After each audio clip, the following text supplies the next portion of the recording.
Hi everyone, Tony from Hack the Movies here.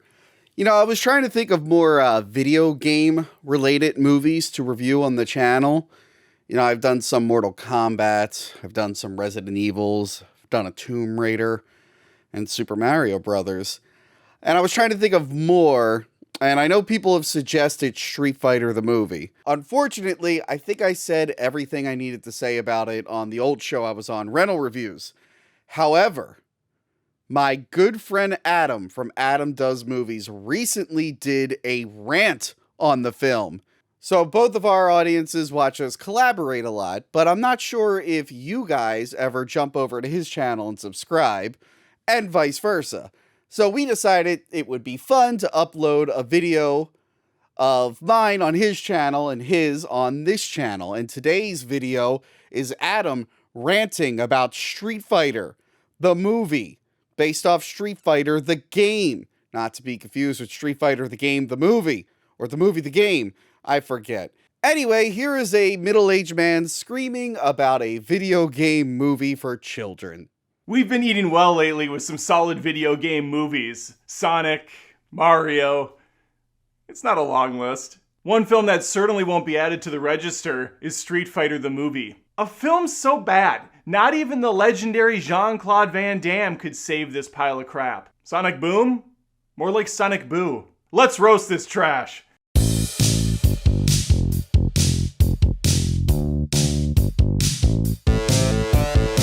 The producer on this roast is Kyle Nelson. He paid me cold, hard cash money to roast this thing, and roast I shall. Thank you, Kyle. Let's press start. Because video games. I'm going to open with a positive, which I think is nice. I like how the Universal logo transitions into the Street Fighter crest, the emblem, if you will. And it got me thinking, maybe this movie isn't so bad after... Oh. We have a major exposition dump to start things off on the wrong foot. Chun-Li, a tiny reporter, as she's of course well known to be in the video games. Dear God, where the hell was I? Oh yeah, she's explaining that Bison is an evil dictator. Yes. And he's captured 63 allied nation relief workers, put him up for ransom, and he's requesting the government pays him $20 billion. That is such a dumb amount of cash. What the fuck? Some really Dr. Evil shit going on right now. After he snaps a few necks for good measure, he sees a soldier on TV named Guile, played by Jean-Claude Van Damme. And Colonel Guile has a couple of choice words to say to Bison in the form of an arm flex. Which, as we know, is one of the biggest insults you can ever give someone. Bison demands the satellites cut the broadcast. Because he controls that stuff. He made a lot of money selling drugs. So much so that he has a ton of people working for him, giant warehouse full of weaponry, he's got a laboratory, he's on a secret remote island. This stuff's not cheap. That 20 billion is gonna go a long way. Also begs the question, does he even need the money? Perhaps he got a loan? I don't know who he's paying back. E. Honda is seen working out of a van as a technician. Of course, staple E. Honda. And the legendary boxer Balrog, he's the cameraman for Chun-Li. This is so true to the game already. It's hard to believe anybody can't love this film. It's hard to fathom. I think this is Cammy. I don't know what she's doing here, but I'm into it.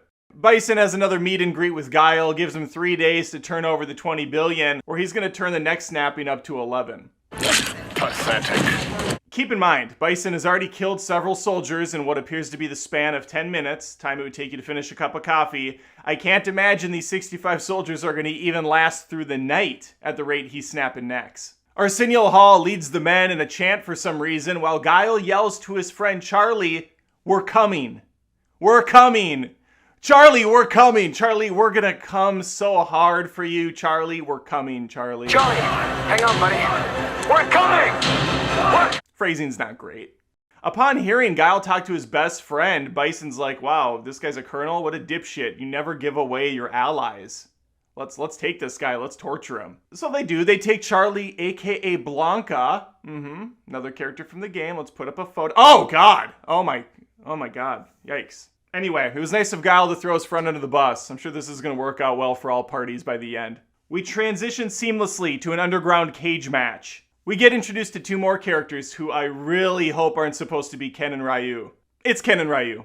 And side note, they say Ryu in this movie, some say Ryu, some say Ryu. I don't actually know the proper pronunciation, the true version of the character. So I'm going to say every kind of flavor under the sun. You're going to hear Ryu, you're going to hear Ryu-ah, you're going to hear just random stuff come out of my mouth. And that's the reference I'm doing for the character.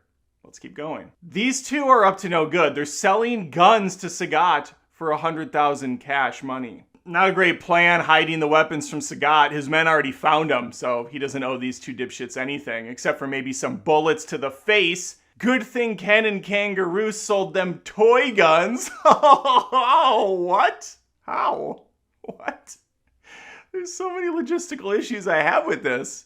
Where did they manufacture these weapons? Why do they look so real? Did they have them preloaded with Nerf bullets? Why didn't Sagat's men check the guns or even notice that they weigh a lot less? Ken and Ryu want to get $100,000 for all these weapons that they must have paid a pretty penny to get made in the first place. Where did they even get these guns from? Did they ransack a Toys R Us? We have to press on. I could be here all day. It is unclear, though, how they got the weapons. It's even more unclear how this film was greenlit to begin with. After a riveting fight, they're held at gunpoint by, I guess, real guns? It's hard to know. I'm not 100% convinced these things aren't just going to fire out silly string. At a 90s Nickelodeon TV set laboratory, Bison checks in on his new experiment. It appears Charlie has been turned into a Teenage Mutant Ninja Turtle. Sagat is making Roo fight his prized fighter, Vega. The two men, now shirtless, wait for the bell to ring. One of two things is going to happen right now. They're either going to tear each other to pieces, or they're going to passionately make love. It's hard to tell based on the expressions that everyone is giving. Unfortunately, we'll never know the answer, because at this point, Guile blows through a fucking wall in a tank. Doesn't really seem preoccupied by the fact that there could be kids on the other side of this, or innocent bystanders, or, I know it's a sketchy situation, but he doesn't know what's on the other side of that wall. He obviously doesn't care either. He then announces this. You're all under arrest. It's perfect. During a team meeting, the chef from Dumb and Dumber attacks Guile. Luckily, Jean-Claude Van Damme is up on his Karate Kid and he sweeps the leg. Cammy aggressively rips this dude's shirt open and points out a magic marker tattoo he has. This matches the very same stick-on tattoo that Sagat is rocking. A prison fight breaks out. Vega takes the time to make a bamboo version of his Wolverine claw. Hilarious. It breaks instantly. He doesn't get to use it. This took him hours, possibly weeks, to come up with the materials and to fashion it together. This poor son of a bitch. What was it worth? What did it cost? Everything. Back at the lab, Charlie now appears to be turning into Captain America. His muscle mass is increased by 50%. I want to shout out to the design department for their stellar work on the graphics here. What do we got, a guy sitting down in a chair? What's that telling us? What are the readings it's getting out of that? Guile blows a kiss, waves goodbye to Sagat and his men as they get transferred. He also hits him with a brand new catchphrase he's trying out. I'm the Reaper Man, and you're out of business. It's not great.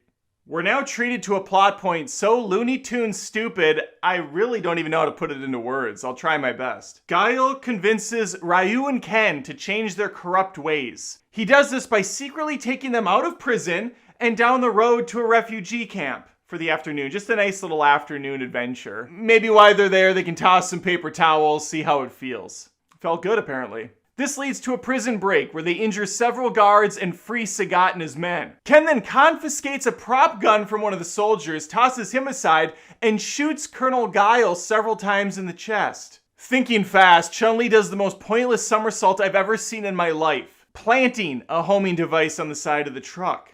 Cammy runs to Guile's aid, worried he might be dead, and starts shouting medics, not taking a second to look right next to her where the medics are currently standing. They shove her ass out of the way so they can actually work on the poor bastard.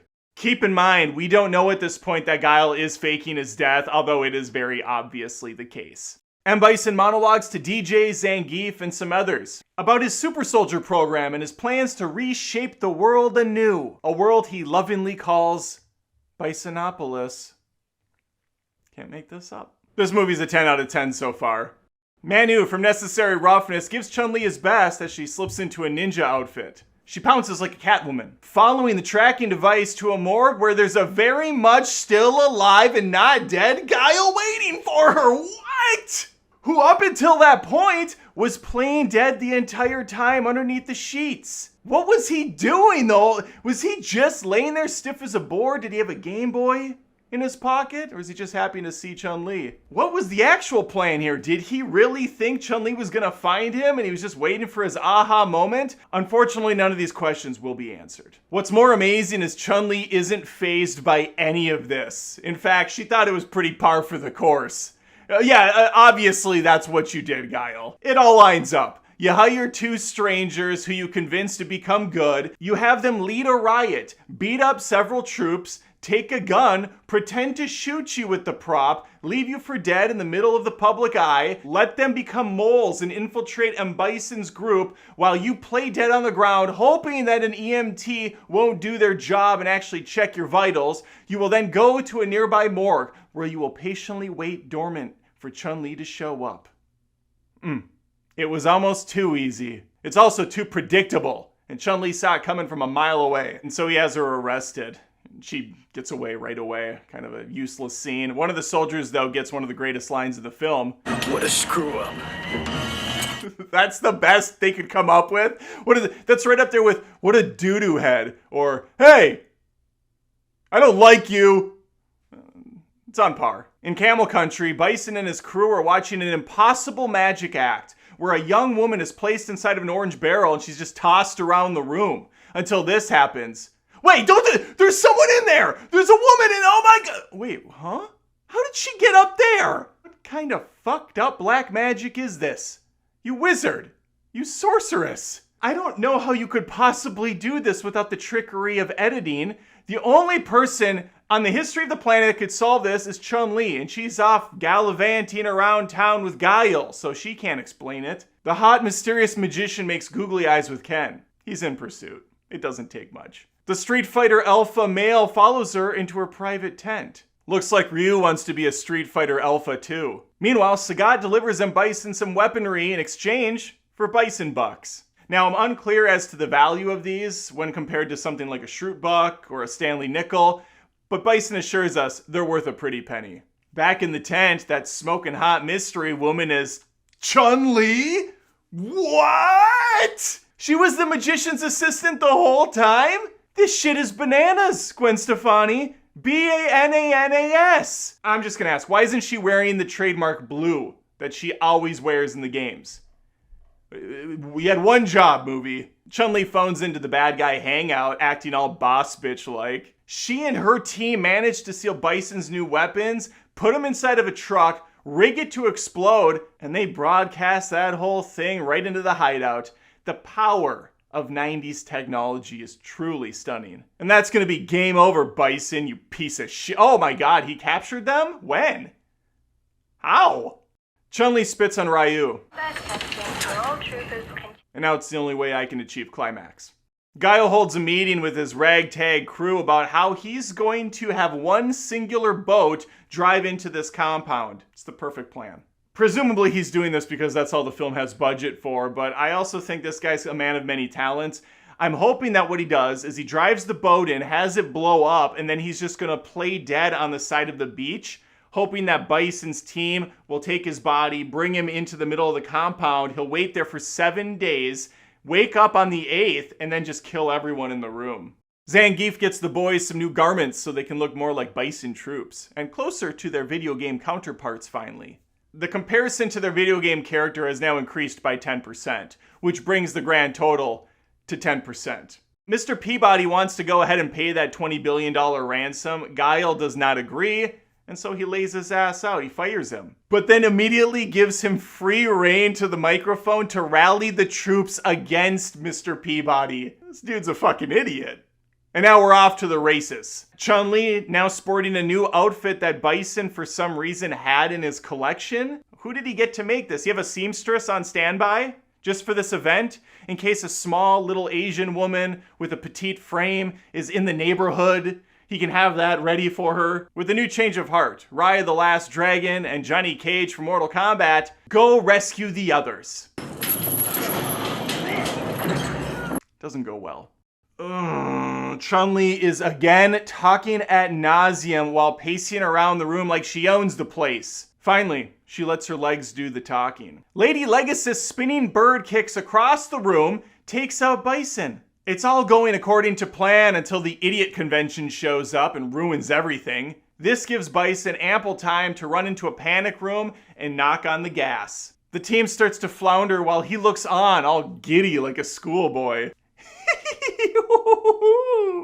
Wipe out. Blanca is getting more hulked out by the minute as he watches reruns of The Facts of Life. Once again, harnessing the power of technology, Guile goes full stealth mode. This allows them to take out the many gun turrets lining the base undetected. This shot of Zangief being upset is priceless. He is so put out for a half of a second. The only person in the entire film caught off guard by Guile not being dead is Sagat. Guile? Alive? Of course! I love this fucking exchange so much. I guess you didn't see that, did you? Like, it's so obvious what Guile's plan was. Bison gets on some janky-ass hover machine that's operated, of course, by an arcade joystick. What even is this movie?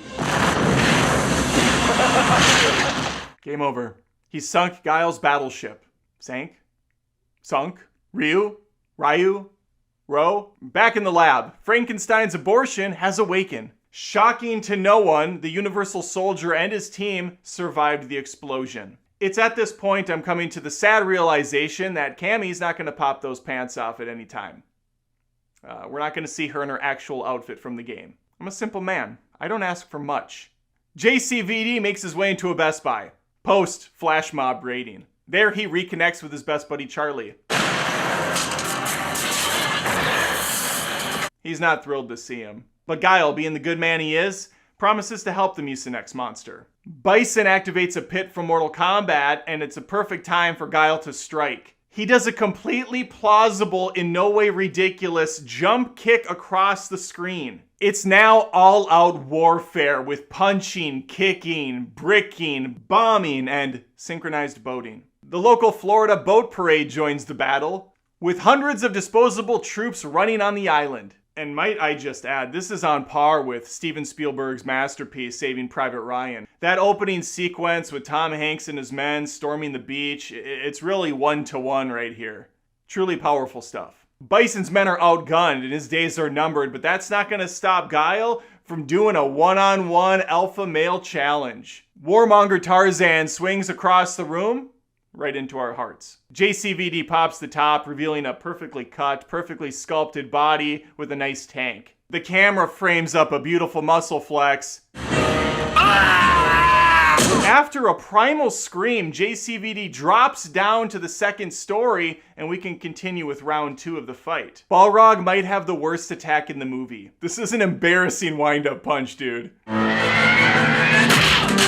He's wearing boxing gloves that look to have been purchased at the sports store equivalent of a Dollar General. Back at the main event, They're breakdance fighting! a double somersault kick? He's gonna feel that one in the morning, Tom. I hate myself. This cut is hilarious. Bison gets hit and kind of naturally falls at the control center, but then decides to jump harder at it. What the actual fuck? Really solid lighting effects here. Cammy, still unfortunately with pants, calls to distract Guile. And Bison's back, baby! Now with static shock abilities, he launches Guile into some foam bricks. With the power of technology, Ken sees Ra walking into a trap. And Vega's there. The stakes couldn't be lower. Bison activates the Thwomper boots from the 1993 Super Mario Bros. Movie. We have 2 epic fights taking place in tandem, and half these guys lost their shirts in the process. And yet, Cammy's still fully pantsed. Vega gets his face burnt. Toasty! And did I spot a hurricane kick in there? I think I saw one creep up.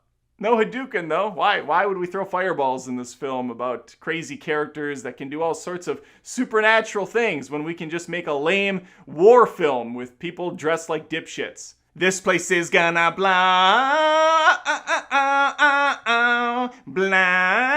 Get him out of there! A blast door starts to close, but Zangief is there to pretend to hold it. Fucking poser. The whole island is going up in flames. It's going down. I'm yelling timber. 2 Kesha references for the price of dumb. The bad guys turning all their guns to Beto O'Rourke, while the Street Fighters pose, sadly mourning their friend Guile, who definitely is dead this time. Yeah, I'm sure he's not going to come out of the smoke and flames and oh, yep, there he is. DJ and Sagat make it out of the wreckage and they got themselves some cold, hard Bison bucks. Chun-Li requests a private interview with Guile, which is a very not so subtle way of saying, hey, why don't you come back to my place and sonic boom my brains out. Only if you wear that dress. He's into it. The film closes, as every great film should. One final explosion in the distance with the cast doing their iconic poses from the game. What a celebration this has been. The reporter, the camera guy, the editor, all here. Logo comes up and I die just a little bit more inside. Granted, it's hard to kill what's essentially already dead. Well, that's Street Fighter the movie, Capcom's failed attempt to bring one of their popular franchises to the big screen.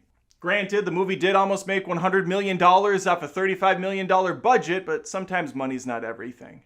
They did make a video game based on the movie as well. Street Fighter the movie, the game.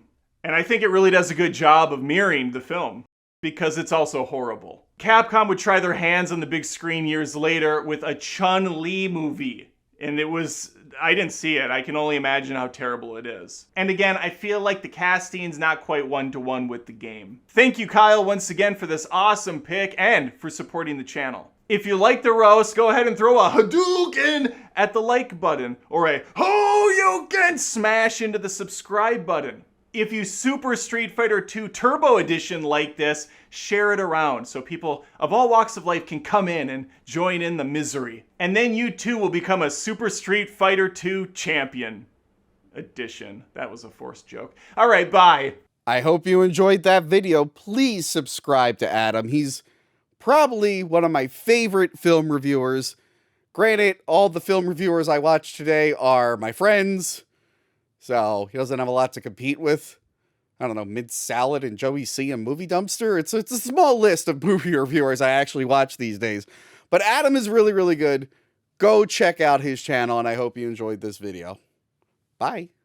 Remember to like, comment, and subscribe. Check out our other videos and Patreon page.